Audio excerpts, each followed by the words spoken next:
Welcome to the deep dive.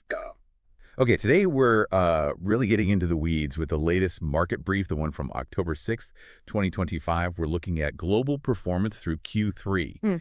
And look, if you've been sort of swimming in charts, maybe contradictory headlines, our goal here is pretty simple. We want to cut through that noise. Yeah, just get to the core story. Exactly. What's the real narrative behind these numbers? Where did the money actually flow? And the big headline, the thought of the week in this brief, is pretty clear. Q3 was, well, overwhelmingly positive for risk assets across the board. Right. But the really interesting part is why. Because it wasn't just everything going up together. It was specific regional things happening, and also these rising hopes, these bets, really, on U.S. insurance rate cuts coming down the line. Okay, so let's unpack that. Risk assets did well, yes, but where were those sort of engines of growth? What were the big regional drivers you mentioned? Outside the usual U.S. tech story, I mean. Well, it's interesting how concentrated it was. Japan, for instance, was a massive factor. Yep. Their Topix index hit new all-time highs.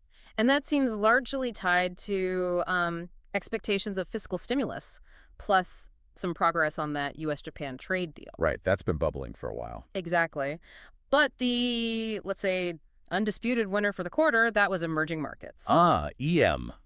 That's often a tricky category, quite diverse. Yeah. But it sounds like this time there was a clear leader within EM. There really was. EM definitely outperformed developed markets, DM, over the quarter. And the main reason? China. China, okay. Yeah, China's equity market put up a, frankly, staggering 18% gain just in Q3. 18%, wow. Yeah, and the brief directly links the jump to new government support measures, specifically targeting consumers, trying to boost spending. That really lit a fire under the whole EM index. So huge stimulus in China pushes up EM performance.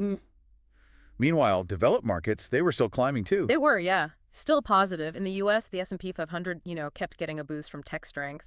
Although the brief does mention some intra-quarter AI worries that maybe caused a bit of turbulence along the way. Right, a temporary wobble. A temporary wobble, exactly. And then over in the U.K., the FTSE All-Share saw decent gains too, benefiting partly from defense stocks continuing to do well and also a bit of a rebound in the commodity sector, which it needed. Okay, so that paints a pretty rosy picture for equities. But you mentioned a contradiction earlier. Equities flying high, but global bonds got hurt. If the story includes expected rate cuts in the U.S., which should help bonds, why did global government bonds end up suffering? Yeah, this is like the key tension in Q3 for fixed income. It's that contrarian detail. You're right, U.S. yields did fall, reflecting those rate cut hopes. Okay. But crucially, that wasn't the global picture. Global aggregate bonds actually got dragged down, and the reason was yields were rising quite significantly in some cases across major European economies at the same time. Ah, so Europe was pulling the other way. Exactly. That regional split just completely canceled out the positive effect from the U.S., meaning global bond aggregates took a hit overall. That divergence is really key then. Okay, let's zoom out now. Let's look beyond just Q3 to the year-to-date picture, because that's often where you spot the real head turners, the anomalies. Definitely. And you really need to look at the outliers here to get the story. Yeah. So the MSCI AC World Index, that's kind of the global benchmark, right? It's up a very healthy 17.0% year-to-date. Respectable. Very respectable, yeah. But then you've got two regions running at, like, more than double that speed. Double. Okay, who are we talking about? MSCI China, up an incredible 42.9% year-to-date. 43%, wow. And Spain's IBEX index, up 38.6%. Spain. That's surprising. China and Spain leading the world by that much. It is remarkable, isn't it? Two indices you don't often mention in the same breath leading the pack by such a wide margin.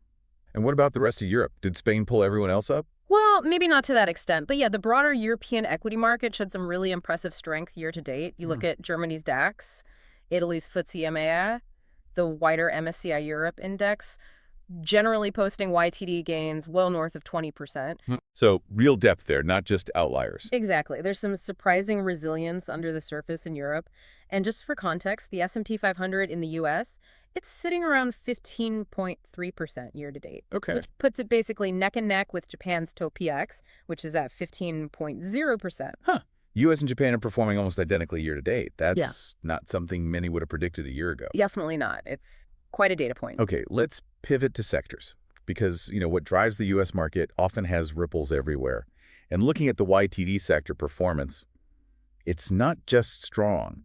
it seems really, really split. Oh, absolutely. The divergence is stark. It's basically growth sectors sprinting, while the more defensive sectors are, well, barely jogging. So who's leading the spin? Communication services is way out front, up over 26% YTD. Technology's right behind it at 23.4%. And industrials are also looking very strong, close to 20%. So those big growth areas are running, like you said, almost double the global average. Pretty much, yeah. Clear preference for growth. Yeah. On the other side, the stability plays, the defensive sectors. They're lagging a lot. Consumer staples, barely positive at 4.0% YTD. Just 4%. Yeah. And healthcare, normally seen as defensive, is only up 6.4%. And interestingly, the brief notes, healthcare is the only sector listed that's actually down compared to where it was a year ago. It's sitting at negative 2.3% on that basis. So the market is really placing its bets on high growth, maybe higher risk areas, and leaving the traditional safe havens behind. That seems to be the clear message from the sector breakdown, yes. Risk-on sentiment dominating. Right. But here's another twist. We've been talking about equity growth, risk appetite. But the single biggest YPD winner across all the assets listed here wasn't a tech giant or an EM index. It was gold. It was indeed gold, trading now at $3,880 an ounce. Okay, and the return. The year-to-date return is, well, it's astonishing, 47.8%. Wait, hang on. 47.8%? Okay, help me square this. If the big market story is positive for risk assets globally, and we see these huge gains in stocks, why on earth is the classic safe haven risk-off asset outperforming everything?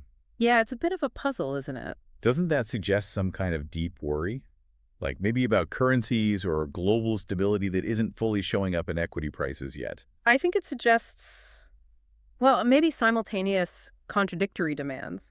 A demand for return, which you see in equities, but also a demand for protection against deep uncertainty. So chasing growth but hedging bets. Kind of. Gold acting as that ultimate store of value, perhaps against worries about currency debasement or just general geopolitical risk. Yeah. And it's outperforming even the hottest equity markets. Now, contrast that just to show how fragmented things are. Look at oil. Brent crude is around $64 a barrel, Okay. but it's down significantly year to date, negative 14.2%. Wow, so gold soaring, oil falling. Commodities are definitely not all moving together. Not at all. Very different stories there. Okay, let's circle back to fixed income for a sec, just to really hammer home that divergence you mentioned earlier using the 10-year government bond yields. Right. This really illustrates that Q3 split quite clearly when you look YTD. The U.S. 10-year yield, it's down 45 basis points since the start of the year, sitting now at 4.12%. That reflects those easing hopes we talked about. Okay, U.S. yields down. Yeah. And Europe. Opposite story. UK 10-year yields are actually up 12 basis points year to date to 4.69%. And Germany, up even more, 34 basis points, now at 2.70%. So that just confirms it.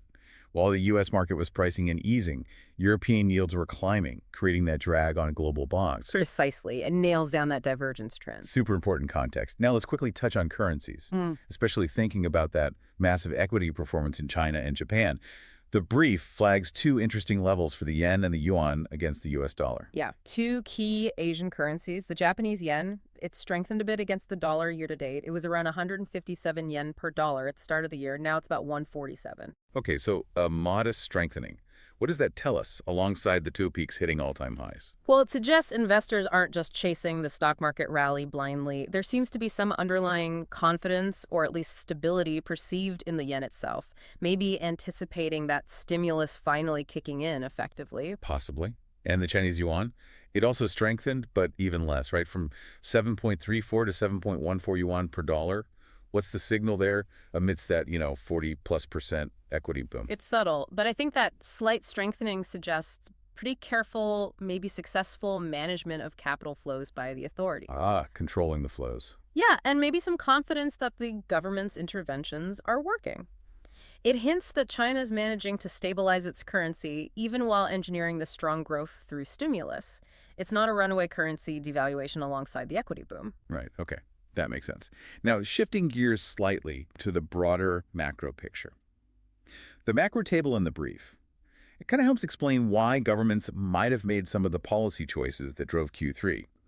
We see the U.S. economy running pretty strong, 3.8% GDP growth, China even higher at 4.5%. Yeah, solid growth numbers. But the really crucial piece of the puzzle, the one that connects directly back to that huge 18% Q3 jump in Chinese stocks, is China's CPI, Consumer Price Index. Okay, what's that doing? It's negative, minus 0.4%. Negative, so deflation. Exactly, deflationary pressure.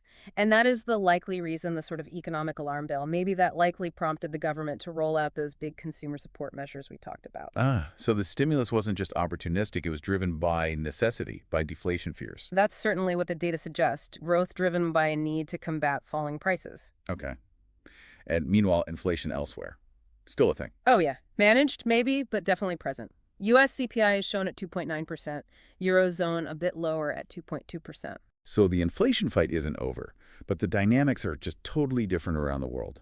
Deflation in China, moderate inflation elsewhere. Completely different pressures. Okay, so with all that as context, what are the key data points we, and you listening, should be watching really closely this coming week, starting October 6th? Right. Well, we really need to watch the data that directly tests these big market assumptions, especially around U.S. rate cuts and whether this global growth can hold up. Okay, what's first? Monday, we get Eurozone retail sales for August. That'll give us a read on the European consumer. Then Tuesday is pretty packed. Yeah. We get the UK Halifax House Price Index for September.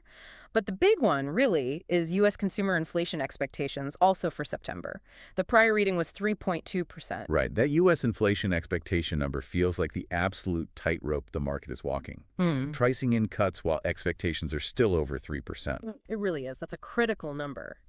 Then Wednesday, we get Japan's average cash earnings for August.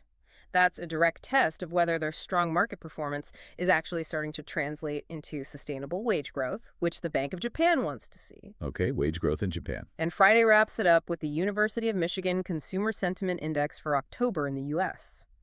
Another key pulse check on the U.S. consumer, are they still feeling confident enough to spend? Lots to watch then. Definitely a busy week for data. So if you had to synthesize this whole Q3 review, what's the big takeaway message from the market? I'd say the overall message is one of pretty robust, though definitely uneven, global risk appetite. Investors were willing to take risks, and they were rewarded for it, especially in emerging markets, specifically China, and in those tech and growth sectors. But, and it's a big but, you have that huge outperformance of gold sitting there.